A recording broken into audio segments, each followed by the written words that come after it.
India में कल से आज तक की सारी बड़ी खबरें अगले 3 मिनट में। इंडिया और पाकिस्तान के बीच अभी भी न्यूक्लियर कॉन्फ्लिक्ट का रिस्क है, ऐसा कहना है यूएस इंटेलिजेंस कम्युनिटी की एक रिपोर्ट का। इस रिपोर्ट में बताया गया कि दोनों कंट्रीज ओपन वॉर नहीं चाहती, लेकिन सिचुएशन कभी भी एस्केलेट हो सकती है, स्पेशली जब टेररिस्ट अटैक्स जैसे इंसिडेंट्स होते हैं। रिपोर्ट के अकॉर्डिंग दोनों कंट्रीज वॉर अवॉइड करना चाहती है और रीसेंट टेंशंस को कंट्रोल करने में यूएस इंटरवेंशन का रोल भी बताया गया है।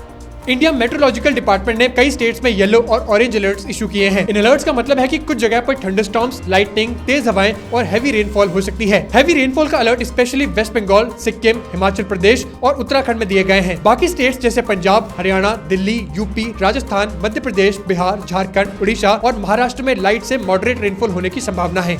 WHO ने एडमिट किया है कि वो ईरान वॉर के चलते न्यूक्लियर कैटास्ट्रोफी की तैयारी कर रहे हैं। WHO की रीजनल डायरेक्टर हनान बाल्की ने कहा कि सबसे बड़ा कंसर्न एक न्यूक्लियर इंसिडेंट है, चाहे वो न्यूक्लियर वेपन का यूज हो या किसी न्यूक्लियर फैसिलिटी पर अटैक हो। उन्होंने क्लियर कहा कि अगर ऐसा कुछ होता है तो उसका इम्पैक्ट सिर्फ रीजन तक लिमिटेड नहीं रहेगा, बल्कि पूरी दुनिया पर पड़ेगा और उसके कॉन्सिक्वेंसेस डेकेड्स तक फील किए जाएंगे।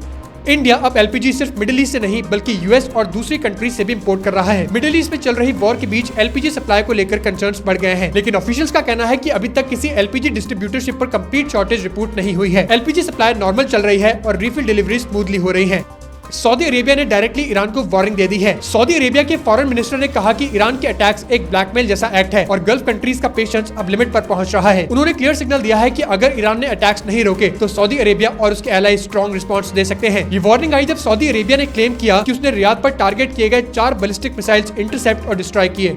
सुप्रीम कोर्ट ने एक और पिटीशन डिसमिस कर दी है जिसमें वंतारा पर इंडेंजर्ड एनिमल्स के इंपोर्ट को लेकर एलिगेशंस लगाए गए थे। कोर्ट ने क्लियर किया कि इस पर पहले ही इन्वेस्टिगेशन हो चुकी है और कोई वैलिडेशन नहीं मिला था, इसलिए दोबारा इस मैटर को उठाना जस्टिफाइड नहीं है। कोर्ट ने यह भी कहा कि एनिमल्स को डिस्टर्ब करना या उन्हें रिलोकेट करना अननेसेसरी क्रूएल्टी क्रिएट कर सकता है, स्पेशली जब वो रेस्क्यू करके प्रॉपर एनवायरनमेंट में रखे गए हैं। इंडिया ने क्लैरिफाई किया है कि अजीत डोभाल और यूएस एम्बेसडर सर्जियो गौर के बीच हुई रीसेंट मीटिंग सिर्फ एक रूटीन डिप्लोमेटिक डिस्कशन था। मिनिस्ट्री ऑफ एक्सटर्नल अफेयर्स ने बताया कि इंडिया और यूएस के बीच ऐसे टॉक्स रेगुलरली होते रहते हैं जहां दोनों कंट्रीज अपने बायलैटरल इश्यूज डिस्कस करती हैं। साथ ही इंडिया मिडिल ईस्ट सिचुएशन को लेकर एक्टिवली डिप्लोमेटिक एफर्ट्स कर रहा है।